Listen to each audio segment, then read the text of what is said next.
नमस्कार. जयस्तुते फाउंडेशनच्या वतीने मतदान जनजागृतीसाठी नीलमनगर, सुनीलनगर, आशानगर या परिसरात पथनाट्य सादर करण्यात आले. तेथील परिसरातील प्रेक्षकांचा उत्तम प्रतिसाद आम्हाला लाभला.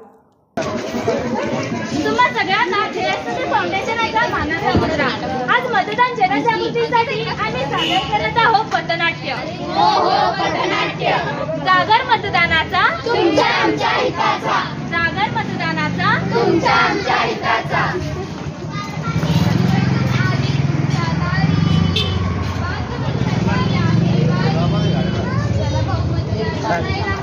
मतदान जनजागृती. मतदान बनायला हो, चला भाऊ मतदान करायला.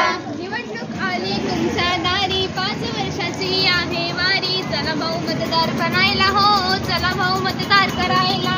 चला भाऊ मतदान बनायला हो, चला भाऊ मतदान करायला.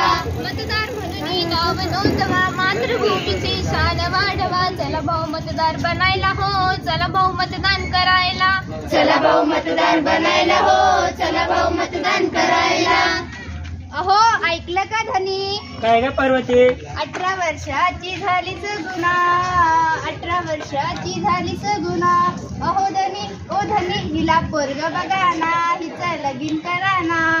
हो ग पार्वती, आपली मुलगी आता 18 वर्षाची, तिला लग्न करायलाच पाहिजे.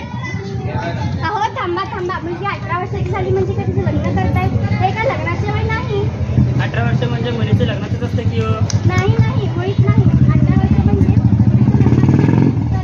जबाबदार नागरिक बनण्याचे आहे. जबाबदार नागरिक म्हणजे काय? जबाबदार नागरिक म्हणजे जी व्यक्ती आपली 18 वर्ष पूर्ण झाल्यावर आपले नाव मतदान यादीत नोंदविते व मतदानाचा हक्क बजावते, ती जबाबदार नागरिक असते. हे आयोग विधानसभा मतदारसंघ 197च्या निवृत्त माननीय उमेदवार श्री गुरुशांत भाऊ यांचे आगमन होत आहे. राम राम मंडळी. तुला माहिती आहे का इथले रस्ते कोणी बांधून दिलेत? हो साहेब, तुम्हीच बांधली. मग या गावचे मतदान मला झालेच पाहिजे. त्यासाठी जाईल तेवढा पैसा जाऊ दे, तू घे आणि गावभर वाटून टाक आणि या गावचे सगळे मतदान मला झाले पाहिजे. हो साहेब, नक्की. ताई माई अक्का, विचार करा पक्का व माननीय उमेदवार श्री गुरुशांत भाऊ यांच्या बाजूवरच मारा शिक्का व प्रचंड बहुमताने विजयी करा, विजयी करा.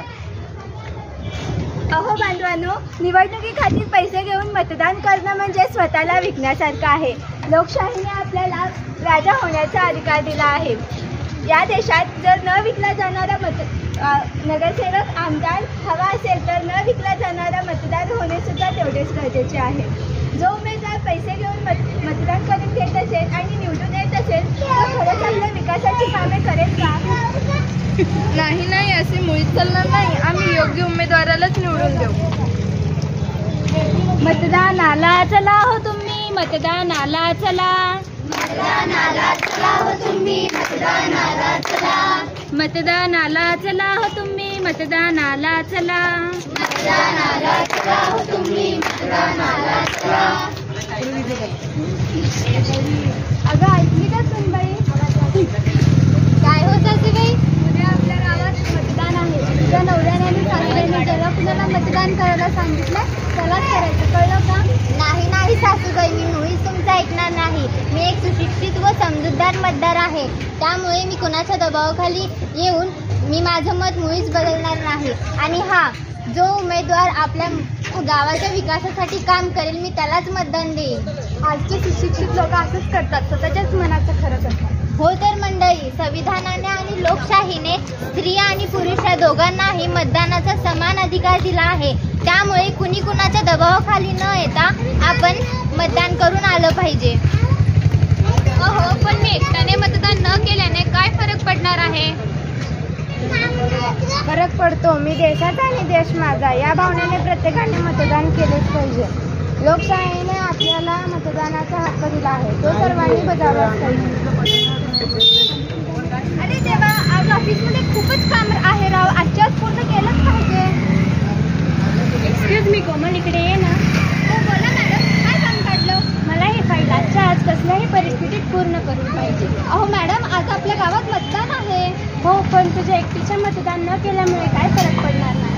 अहो पण संविधानाने संपूर्ण भारतातील नागरिकांना मतदानाचा अधिकार दिला आहे. हो, पण लोकशाही आपल्यासारख्या बिझनेसमॅनमुळे टिकून आहे, लोकशाहीमुळे नाही. नाही मॅडम, लोकशाहीमध्ये प्रत्येक मतदाराला राजा मानला जातो. त्या हेतूने आपल्याला मतदान केलंच पाहिजे. हो, तुझं म्हणणं मला पटतंय. चल तर मग आपण मतदानाला जाऊया. मी पण मतदान करते आणि तुम्ही पण करा आणि लोकशाहीचा पार वाढवा.